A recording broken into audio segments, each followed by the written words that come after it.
তারিখে ফ্যাসিস্টকে বাংলাদেশ থেকে তাড়িয়েছিল, এদেশের সকল মানুষ যেভাবে তার সর্বোচ্চটা দিয়ে চেষ্টা করেছিল, এই আগামীর বাংলাদেশ যদি দুর্নীতিমুক্ত, সৎ লোকের শাসন, ইনসাফ ভিত্তিক সমাজ এবং বৈষম্যহীন একটা বাংলাদেশ করতে চায়, আমরা আপনাদেরকে অনুরোধ করব ঠিক সেভাবে 5 তারিখের মতোই আমরা যেন সকলের জায়গা থেকে ভূমিকা পালন করতে পারি।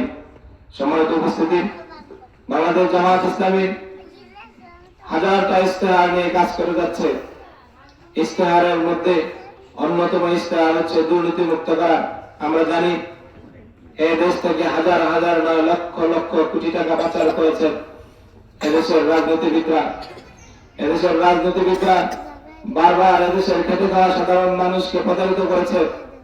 বারবার তাদেরকে মত পথ এক এক দিকে দেখিয়ে এদেশের সম্পদকে লুণ্ঠন করেছে।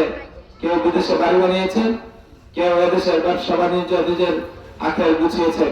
সম্মানিত ভাইরা, বাংলাদেশ জামায়াত ইসলামী জামায়াতের নেতৃবৃন্দ আজকে থেকে প্রায় 60 বছর ধরে এই বাংলার জমিনে রাজনীতি করে যাচ্ছে। একটিবারের জন্য আমার একটা নেতৃবৃন্দকে এই অপবাদ দিতে পারবে না যে জামায়াতের নেতৃবৃন্দ এদেশের সম্পদ লুণ্ঠন করেছে, কারো হক নষ্ট করেছে, কারো ধর্মীয় উপাসনালয়ে হামলা করেছে।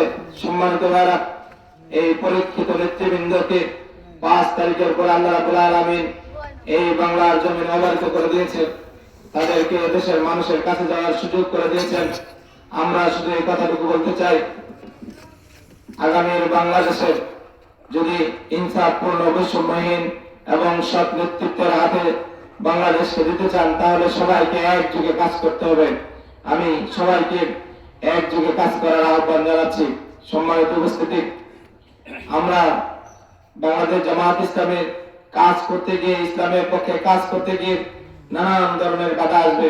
আমাদের যারা সহযোগী ভাইরা আছে তাদের রোষানলেও আমরা করতে পারি। সম্মানিত ভাইরা, আমরা শুধু আমাদের সহযোদ্ধা ভাইদেরকে বলতে চাই, আমরা এমন এক দলের সদস্য, এমন এক দলের কর্মী, এমন এক দলকে ভালোবাসি যে দলের কর্মীরা এই দুনিয়ায় আল্লাহ ছাড়া আর কাউকে ভয় পায় না, আল্লাহ ছাড়া আর কারোর উপর ভরসা করে না।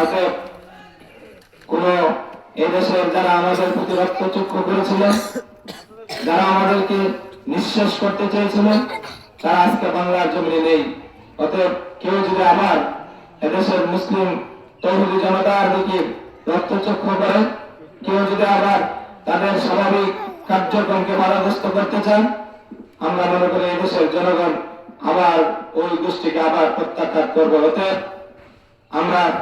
আমরা এই কথাটুকু বলতে চাই, 5 তারিখের পরে এদেশের কোন মানুষের উপর কোন মানুষের আধিপত্য নেই। যে যার মত সে প্রকাশ করবে এবং যে যার দল সে দলীয় কার্যক্রম পরিচালনা করবে। সম্মানিত ভাইরা, বক্তব্য দীর্ঘায়িত করবো না, শুধু আমি এই কথাটুকু বলতে চাই, আমার হাবিবুর ভাই বলেছেন এই 1 নং বাগুন্দা ওয়ার্ড অবহেলিত। আমরা তো ভেবেছিলাম যে এই এলাকায় সাবেক বড় বড় নেতৃবৃন্দের সন্তানেরা ছিল, বড় বড় মন্ত্রী প্রতিমন্ত্রীরা ছিল। আমরা ভেবেছিলাম সকল ধরনের উন্নয়ন হয়তো এই 1 নম্বর ওয়ার্ডে হয়ে গেছে।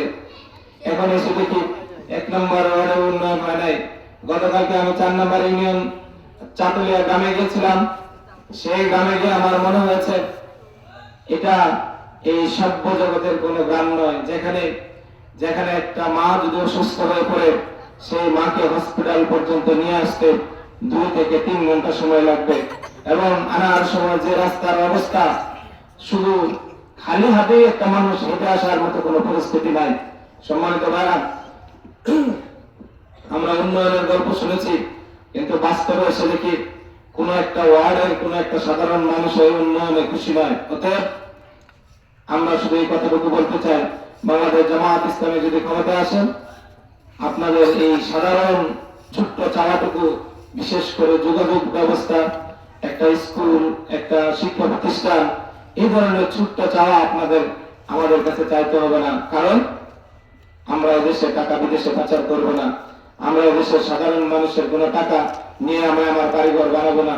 অতএব এই লক্ষ কোটি হাজার কোটি টাকা দিয়ে এই সাধারণ মানুষের ভাগ্য পরিবর্তন করতে আমাদের হয়তো 1 থেকে 2 বছর লাগতে পারে।